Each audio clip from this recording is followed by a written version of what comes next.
وصفة النهاردة شاورما اللحمة المصري. هنعملها على أصولها بتتبيلتي المميزة جدا زي أشهر المطاعم. هخليكم تشموا ريحتها من الفيديو زي ما ريحتها بتجيب عندي آخر الشارع بالظبط، ولحمة الشاورما بتدوب من ظبطتها ومش هتاخد في ايديكوا 10 دقايق بكل سهولة وبساطة. بس قبل ما نبتدي، لو أول مرة تشوفوا وصفتي، أنا مروة. قطعة اللحمة اللي هنقطعها للشاورما هي نفس قطعة اللحمة اللي بتقطعوها للبفتيك وبتكونوا راضيين عن نتيجتها. اهم حاجة عندي ما تكونش سميكة قوي وتكون مدقوقة كويس وتكون قطعة ناعمة. هاخد بقى القطعة بتاعتي دي كلها واحطها فوق بعض كده وبالسكينة وابدأ انزل على الطرف شوية بشوية، اقطع منها جزء جزء جزء. اول ما الاقي ان القطعة بتاعتي بقت طويلة خالص بغير الاتجاه وباخد جزء تاني ابدأ ان انا اقطع منه الى ان اصل ان انا اخلص قطع اللحمه بتاعتي كلها والاقيها بالسمك ده وبالطول ده. نيجي بقى لاهم حاجه وهي التتبيله. شاورما كلها يعني تتبيله وطريقه تسويه. هحط معلقتين زبادي، عليهم معلقه زيت نباتي، وعليهم معلقه كبيره خل.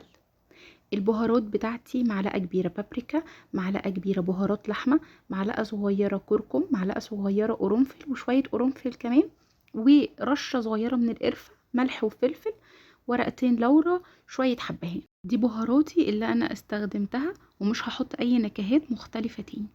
هقلب بقى البهارات كده مع الزبادي كويس. فصين توم مفرومين ناعم، وبصلايه متوسطه ضربتها ناعم خالص لحد ما طلعت الميه بتاعتها واخدت الميه دي وحطيتها. التتبيله جاهزه وهبدا احط فيها اللحمه بتاعتي. هقلبها كويس جدا وبغطيها وادخلها التلاجة ليله ليلتين، يعني لحد ما تحبوا تعملوها. اقل حاجه ليله، يعني على الاقل 24 ساعه، مش اقل من كده. التتبيله بتاعتي دي انا وصلت لها بعد ما جربت نكهات كتير في التتبيله دي. افضل بهارات للتتبيله وافضل نكهات اللي فعلا هتوصلكوا لتست الشاورما المصري الصح والمقبول الحلو. طاسه سخنه على النار فيها قطعه زبده وشويه زيت هيسخنوا كويس جدا، وهنزل باللحمه بتاعتي اصدمها. بعد ما بنزل باللحمه واديها الصدمه بتاعتها هبتدي ان انا اوطي النار واقلب بقى، اخليها تنزل السوائل بتاعتها وتبتدي تستوي بالراحه على مهلها. على ما انا اوضب شويه الخضار بقى، هجيب بصلايه واقطعها شرايح بالشكل ده، وطماطم اقطعها مكعبات صغيره خالص. اول ما اللحمه عندي تستوي، يعني خلاص دخلت في السوا وبدات تتشرب بقى الصوص بتاعها كله، هنزل بقطعه زبده في الجنب كده وهنزل عليهم البصل وابدا اشوح البصل بتاعي ده. اول ما يبتدي يدبل هاخده بقى تقليبه مع الشاورما، تقليبتين 3 كده مع الشاورما، واسيبه يكمل بقى تسويه ويتشربوا مع بعض كويس قوي. على بقى ما اوضب شويه الطحينه، معلقتين زبادي على شويه طحينه. هحط كمون وملح وكزبره وشويه شطه لو بتحبوا الحاجه سبايسي، وهقلب كويس جدا. معلقه صغيره خل، وهبتدي انزل بالميه تدريجي شويه بشويه لحد ما اوصل للقوام المناسب.